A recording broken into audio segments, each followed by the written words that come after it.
பிரியன் sir வணக்கம் sir. OPS தான் message அனுப்புனதை காமிச்சு பாஜக மாநில தலைவர் எங்களை தொடர்பு கொள்ள நாங்கள் முயன்றோம், ஆனால் அவர் தரப்பிலிருந்து எந்தவித அனுமதியும் வழங்கலை அப்படிங்கிற ஒரு ஆதாரத்தை காண்பிச்சிருக்கிறாரு. இதை எப்படி சார் பாக்குறீங்க? அதாவது ஓபிஎஸ் அவர்கள் ஏற்கனவே பிரைம் மினிஸ்டர் பாம்பன் பாலம் திறக்கும் போதே சந்திக்கணும்னு சொன்னாரு. அப்பவும் சந்திக்கல. அதுக்கப்புறம் மீண்டும் அவர் இங்க வந்தபோது தமிழ்நாட்டுக்கு வந்தபோது தூத்துக்குடி மற்றும் திருச்சிக்கு கங்கை கொண்ட சோழபுரம் வந்தபோது லெட்டர் போட்டாரு. அந்த லெட்டர் போட்டது மட்டும் இல்லாம அந்த லெட்டரை பொதுவெளியிலையும் விட்டார். ஆக்சுவலா அதை அவர் எழுதின லெட்டரை. ஸோ இது நிச்சயமாக இவருக்கு நயினார் நாகேந்திரனுக்கு கண்டிப்பா தெரியும் ஓபிஎஸ் பிரதமரை பார்க்கறதுக்கு விருப்பப்படுறாருன்னு.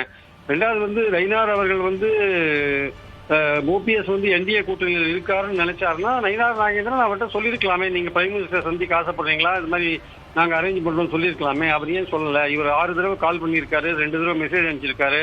ஸோ ஏதோ ஒரு இன்ஸ்ட்ரக்ஷன்ஸ் பேர்ல அவங்க பன்னீர்செல்வத்தை ஒதுக்கியிருக்காங்க. அதுதான் உண்மை. இப்போ நயினார் நாகேந்திரன் சமாளிக்கிறாரு.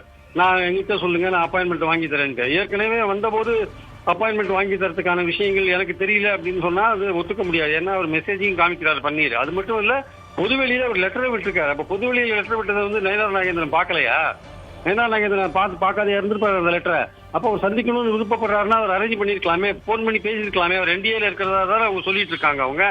அதனால அவங்க திட்டமிட்டு அவங்க பன்னீர்செல்வத்தை வேண்டாம், அவர் எடப்பாடி அவர்கள் பிரஷர் பண்ணியிருப்பாரு, நீங்க அவரை சந்திக்கூடாதுன்னு பிரஷர் பண்ணியிருப்பாரு. அதனால பாஜக வட்டாரம் கண்டிப்பாக பன்னீர் பிரைம் மினிஸ்டர் சந்திக்கூடாதுன்னு முடிவெடுத்துட்டாங்க. அந்த அடிப்படையில் தான் எல்லாமே நடந்திருக்கே தவிர இப்போ அவர் பாஜக கூட்டணி விட்டு போன பிறகு, என்டிஏ கூட்டணி விட்டு போன பிறகு இல்ல நாங்க வாங்க உங்களுக்கு அரேஞ்ச் பண்ணிக்கிறோம் அப்படின்லாம் சொல்றது அது ரொம்ப லேட்டர் தாட். அது தாமதிக்கப்பட்ட ஒரு விஷயம். அது காலம் கடந்த ஒரு செயல் என்னுடைய அபிப்பிராயம். முதல்ல அவங்க செஞ்சிருக்கணுமா, அரேஞ்ச்மெண்ட் பண்ணிருக்கணும். என்டிஏல பன்னீர் இருக்காருன்னு நினைச்சாருன்னா அவங்க அந்த அரேஞ்ச்மெண்ட் பண்ணிருக்கணும். அது அவங்க பண்ணல, வேணும்னு பண்ணல. ஏன்னா அவங்க புறக்கணிச்சிட்டாங்க பன்னீர்செல்வத்தை. அதுதான் அடிப்படையான விஷயம். இப்போ இப்ப பதட்டப்படுறாங்க, புறக்கணிச்சுட்டு இப்ப பதட்டப்படுறாங்க. சோ அதனால இதுவே பன்னீர்செல்வம் தான் முடிவு பண்ணணும். அது இதை பத்தி அடுத்த தடவை ஒரு பிரைம் மினிஸ்டர் வந்தா சந்திக்கிறதுக்கு வேணுமா வேண்டாமா, இல்ல என்டிஏல இருந்து வெளில சரிதானா, இது ஒரு நிரந்தர முடிவா, தேர்தல் வரையும் இப்படியாவது நீடிப்பாரான்றதெல்லாம் பன்னீர்செல்வம் முடிவு பண்ணணும். நடந்த விஷயத்தை பார்க்கும்போது பாஜக தரப்பு வேண்டுமென்றே பன்னீர்செல்வத்தை புறக்கணித்து விட்டது என்பதுதான் என் கருத்து. அதாவது இபிஎஸ் சந்திக்க வாய்ப்பு கொடுத்தே தீர வேண்டிய கட்டாயத்தில் பிரைம் மினிஸ்டர் இருக்காரு. ஏன்னா கூட்டணி கட்சி அவரும் தான் கடிதம் எழுதினாரு, இபிஎஸ் தான் கடிதம் எழுதினாரு. அது வெளியில விடல.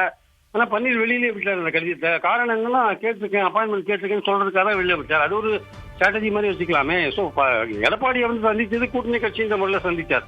அப்ப கூட்டணி கட்சி இந்த முறையில நீங்க அவங்கள சந்திக்கும் போது கூட்டணி கட்சியில தான், கூட்டணிக்குள்ளதான் இருக்கார் பன்னீர்செல்வம். அவரை சந்திக்கிறதுல என்ன பிரச்சனை இருக்கு?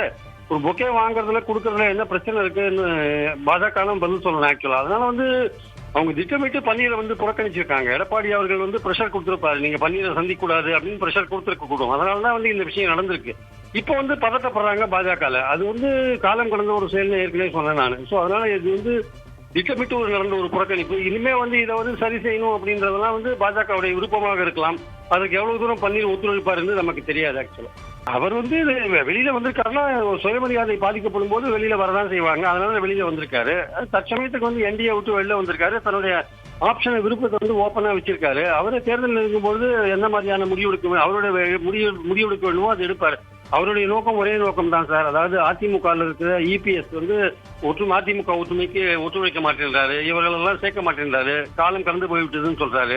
அதிமுக ஒன்றுபடுத்தணும்னா இபிஎஸ் அரசியல் ரீதியா வீழ்த்தணும். அந்த அரசியல் ரீதியா வீழ்த்ததுக்கு என்ன நடவடிக்கை எடுக்கணுமோ அதை எடுக்கிறதுக்கான பயணத்தை பன்னீர் ஆரம்பிப்பாரு. அதற்கான ஒரு தொடக்கம் தான் இப்போ அவருடைய செயல்பாடுகளை பார்க்கும்போது அதற்கான தொடக்கமாகத்தான் நான் பார்க்கிறேன். ஸோ தேர்தல் நெருக்கத்தில் எப்படி அவர் முடிவெடுப்பாரு சொல்ல முடியாது. இதற்கு நடுவில் பாஜகவில் இருந்து அவரை சமாதானப்படுத்துவதற்கான எல்லா முயற்சிகளும் எடுக்கப்படுகின்றன. அதற்கு அவர் வளைந்து கொடுப்பாரா இல்லையா என்பதை பொறுத்து இருந்தான் பார்க்க வேண்டும். அப்படி இப்போ இவ்வளவு தூரம் அக்கறையா சொல்றவங்க அப்பவே பிரைம் மினிஸ்டர் அப்பாயின்மெண்ட் வாங்குறதுக்கு ஒத்துழைக்க வேண்டியது தானே? ஏன் ஒத்துழைக்கல? வெளியில கடிதத்தை விட்டார்ல, அப்பாயின்மெண்ட் கேட்டு கடிதத்தை வெளில விட்டார்ல, அந்த சமயம் தானே பார்த்திருப்பாங்க. ஏன் அப்பவே பண்ண வேண்டியது தானே? ஏன் பண்ணல? அப்போ பண்ணியிருந்தாருன்னா இவர் இவ்வளவு தூரம் சுயமரியாதை பாதிக்கப்பட்டிருக்காரு அவருக்கு, பன்னீருக்கு.